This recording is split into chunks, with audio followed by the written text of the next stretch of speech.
اللہ الحمدللہ رب العالمین والصلاة والسلام علی رسولہ النبی الامی الکریم وعلی آلہ واصحابہ اجمعین اما بعد فاعوذ باللہ من الشیطان الرجیم بسم اللہ الرحمن الرحیم رب اشرح لی صدری ویسر لی امری واحلل عقدۃ من لسانی یفقهوا قولی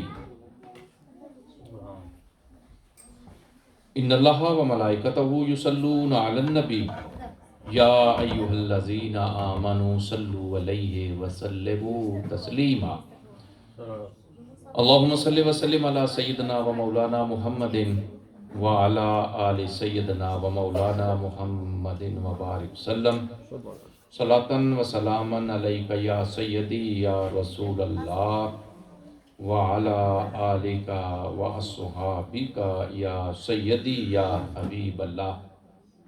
حضرت محترم ضیاء القرآن دوسرا پارہ، ہم ترجمۃ القرآن کی کلاس ہر ہفتے جتنی بھی رب توفیق دیتا ہے ترتیب سے اس کا ترجمہ کرتے ہیں۔ اللہ رب العزت ارشاد فرماتا ہے ان الصفا والمروۃ من شعائر اللہ فمن حج البیت او اعتمر فلا جناح علیہ ان یطوف بہما ومن تطوع خیرا فإن اللہ شاکر علیم۔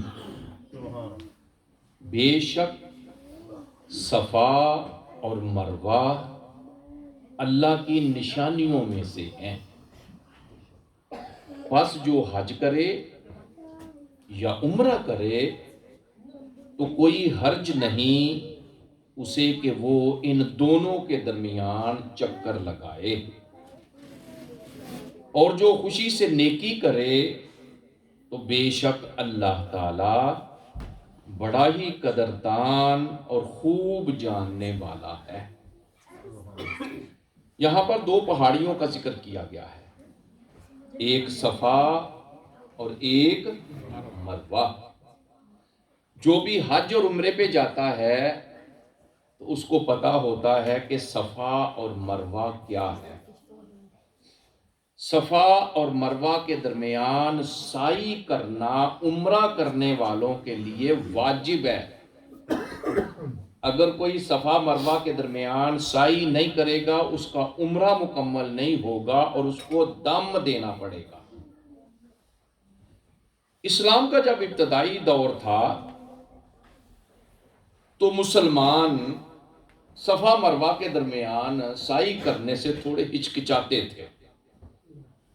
وجہ یہ تھی کہ زمانہ جاہلیت میں صفا کے اوپر ان کا ایک بت تھا جس کا نام تھا اصاف، اور ایک ان کا بت تھا مروہ کے اوپر جس کا نام تھا نائلہ۔ تو مسلمان کہتے تھے اب تو ہم مسلمان ہو گئے ہیں تو یہاں پر بت پڑے ہیں تو ہم صفا مروہ کی سعی کریں؟ نہیں۔ رب نے قرآن نازل کیا، فرمایا جب اسلام آ گیا نا تو یہ زمانہ جاہلیت ختم اور ان کے بت اور ہر چیز نیست و نابود۔ تمہیں نہیں پتا کہ صفا اور مروہ کیا ہے؟ یہ اللہ کی نشانیوں میں سے کیا ہیں؟ نشانیاں ہیں، اور رب حکم دے رہا ہے کہ تم آج کے بعد صفا مروہ کے درمیان کیا کرو گے؟ سعی کرو گے۔ کیوں کرو گے؟ فرمایا اس لیے صفا اور مروہ وہ ہے اور جس کے ساتھ میرے ایک نبی کی ماں کی یاد ہے، ایک نبی کی بیوی کی یاد ہے۔ میرے نبی کی بیوی اپنے بچے کی پانی کے تلاش کے لیے دوڑی تھی، ارے رب کو ادا اتنی پسند آئی، فرمایا قیامت تک کے لیے جو بھی آئے گا حج یا عمرے کے لیے میری اس بندی ہاجرہ کی سنت پہ عمل کرے گا۔ سبحان اللہ۔ صفا مروہ کیا ہے؟ حضرت مائی ہاجرہ کی یاد کو تازہ کرنا، وہ جگہ جس کے اوپر اللہ کی بندی کے قدم لگے، نبی نہیں تھی، ایک نبی کی بیوی تھی، ایک نبی کی ماں تھی، لیکن وہ جو کہتے ہیں ماں کی ممتا ہوتی ہے نا، جب دیکھا نا سیدنا اسماعیل علیہ السلام پانی کے لیے تڑپ رہے ہیں، دوڑی دوڑی گئی، میں پانی تلاش تو کروں، پھر خیال آیا کہیں میرے بچے کو کوئی اٹھا کے نہ لے جائے، واپس آئی، پھر سیدنا اسماعیل علیہ السلام کو دیکھا، پھر دوڑی گئی، اسی کشمکش میں 7 چکر لگائے، پھر رب کے حکم سے حضرت جبریل امین نے حضرت سیدنا اسماعیل علیہ السلام کی ایڑی کو رگڑا، چشمہ جاری ہوا، اور وہ چشمہ جو اس وقت جاری ہوا تھا کہ آج تک جاری ہے اور قیامت تک جاری رہے گا۔ سبحان اللہ۔ کیوں؟ نبی کے قدموں سے جاری ہوا تھا۔ سیدنا اسماعیل علیہ السلام کی ایڑی سے جاری ہونے والا چشمہ قیامت تک اس کا فیض ختم نہیں ہو سکتا، تو جس نبی کے صدقے سیدنا اسماعیل علیہ السلام کو نبوت ملی تھی، اس نبی کا فیض کیسے ختم ہو سکتا ہے؟ تو کیا فرمایا کہ صفا اور مروہ اللہ کی نشانیاں ہیں، تو تم کیا کیا کرو؟ اس کے درمیان سائی کیا کرو، دوڑ لگایا کرو۔ تم یہ نہ سمجھو کہ ادھر بھی بت ہے ادھر بھی بت ہے، نہیں، زمانہ جہلیت سارا ختم ہو گیا، آج کے بعد حکم دیتا ہوں کہ یہاں پر کیا کرنا ہے، سائی کرنی ہے۔ ایک چیز میں عرض کر دوں زمزم کے بارے میں، کہ بعد میرے بھائی دوست بیمار ہوتے ہیں، وہ سوچتے ہیں، اور انہی میں سے ہمارے ایک بھائی نواز بھائی بھی ہیں، انہوں نے رات کو ایک سٹوری سنائی، تو میں چاہتا ہوں کہ اس کو تھوڑا سا اور عرض کروں۔ میں نے اپنی آنکھوں سے بہت سے اپنے بزرگوں کو دیکھا ہے، جب وہ عمرے کے لیے یا حج کے لیے گئے تھے تو ہاتھ میں وہ ڈنڈا لے کر گئے تھے، جیسے ہماری یہ حالت ہے کہ جب بوڑھے ہو جاتے ہیں تو وہ نہیں چل سکتے، تو سہارے کے لیے کسی لاٹھی کی کسی ڈنڈے کی ضرورت ہوتی ہے، لیکن جب وہ خانہ کعبہ جاتے ہیں، زمزم پیتے ہیں، ساری بیماریاں دور ہو جاتی ہیں۔ کیوں؟ اللہ کے نبی نے فرمایا ماء زمزم لما شرب والا، او کما قال صلی اللہ علیہ وسلم، اللہ کے نبی فرماتے ہیں یہ زمزم کا پانی ہر اس چیز کی دوا ہے جس کی نیت کر کے پیا جائے۔ سبحان اللہ۔ اور ہم جو پاکو ہند والے ہیں نا، اس کا ایک اپنے سٹائل ہے۔ کیا سٹائل؟ پانی پیا بھی، سر کے اوپر بھی ڈالا، چہرے کے اوپر بھی ڈالا، اور جسم کو جہاں جہاں ہوتا ہے اس کو ڈالتے جاتے ہیں۔ کیوں؟ کہ اللہ نے نبی نے فرمایا ہے یہ زمزم کا پانی ہر اس چیز کے لیے ہے جس نیت سے پیا جائے۔ تو ہم سوچتے ہیں میرے نبی نے جو فرمایا نا وہ حق اور سچ ہے، اور میں اس لیے پی رہا ہوں، میرا زمزم جدھر جدھر لگے گا رب میری بیماریاں دور کرتا جائے۔ بیماری ہو، تکلیف ہو، زمزم لو، نیت کرو مولا تیرے محبوب کا فرمان حق اور سچ ہے، میں جسم کے اوپر اس لیے مل رہا ہوں، زمزم کو ملنا میرا کام ہے، میری اس تکلیف کو دور کرنا تیرا۔ تو رب کیا کرتا ہے؟ دور کر دیتا ہے۔ اس لیے فرمایا جب زمزم پیو تو پہلے دعا مانگو، ایسے نہیں پانی پینا شروع کر دو۔ عربی میں ہم دعا مانگتے ہیں اللہم انی اسألک علما نافعا، پہلا میں رب سے یہ دعا کرتا ہوں کہ یا اللہ مجھے علم نافع عطا فرما، ورزقا واسعا، وسیع رزق عطا فرما، وشفاء من کل داء، اور ہر بیماری سے مجھے صحت عطا فرما۔ یہ دعا ہے زمزم پینے کی۔ عربی نہ آتی ہو تو اپنی زبان میں تو آتی ہے نا، یا اللہ بیماریاں دور کر دے، رزق واسع کر دے، علم نافع عطا کر دے، تو وہ دعا مانگ کے کیا کیا کرو، زمزم پیا کرو۔ جو زمزم پیتا ہے نا جس نیت سے بھی، پھر بیماریاں تکلیفیں دور ہو جاتی ہیں۔ اور ایک ہے روٹی، ایک ہے پانی۔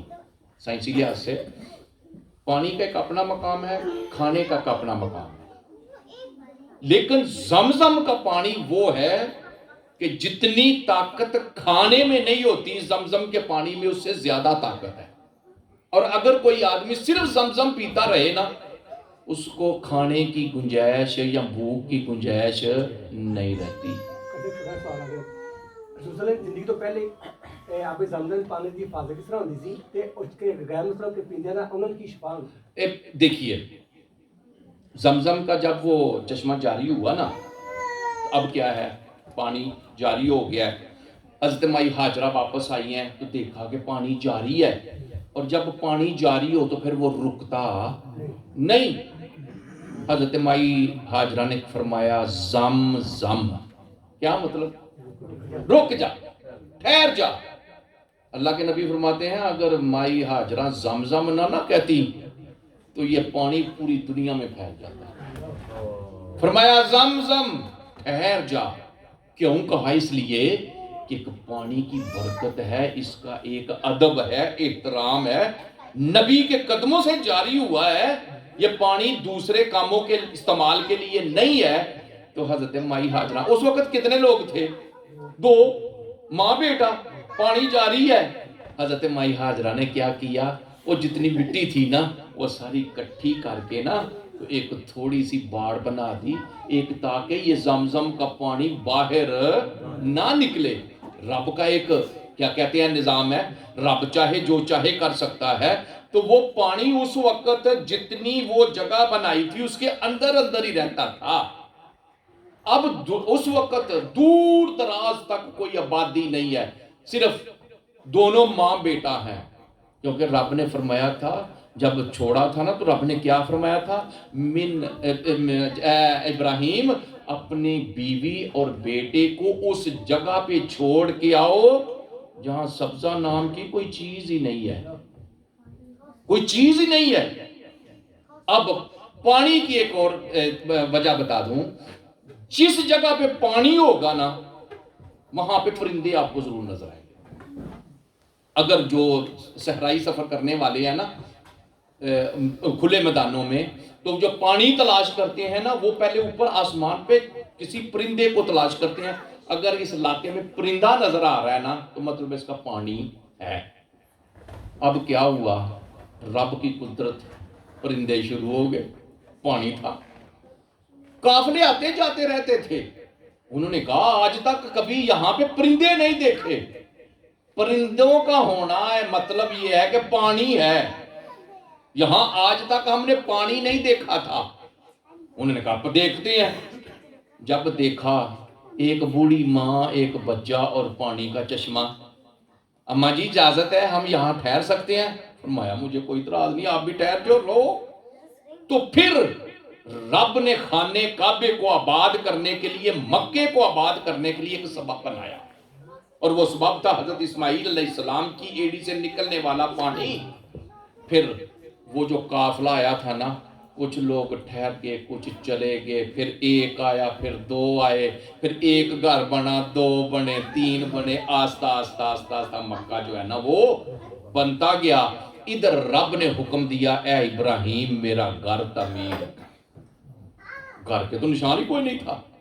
تو حضرت ابراہیم علیہ السلام نے پھر اپنے صاحبزادے حضرت سیدنا اسماعیل علیہ السلام کے ساتھ مل کے کیا کیا، خانے کعبے کو تعمیر کیا۔ سیدنا ابراہیم علیہ السلام کے زمانے میں جتنے بھی لوگ تھے، پتہ چل گیا نا کہ لوگ تو زمزم پھر استعمال کرنے لگ گئے۔ زمزم کی خصوصیت وہی ہے جو اس وقت تھی اور جو آج ہے۔ پہلے بھی اتنی طاقت تھی، آج بھی وہی طاقت ہے۔ پہلے بھی اتنی برکت تھی، آج بھی اتنی برکت ہے۔ لیکن ہمیں پیارے نبی نے، آخری نبی نے بتایا کہ زمزم جو ہے نا اس کی خصوصیت کیا ہے، اور حکم دیا کہ زمزم پیو، اور سب سے بڑی خصوصیت جتنی بھی دیر آپ بوتل میں رکھیں گے، دوسرے پانی کے اوپر وہ ایکسپائری ڈیٹ لکھی ہوتی ہے نا، اس ایکسپائری ڈیٹ کے بعد 2 سے 3 دن آپ رکھیں نا کوئی نہیں، لیکن اس کے بعد ذائقہ چینج ہو جاتا ہے۔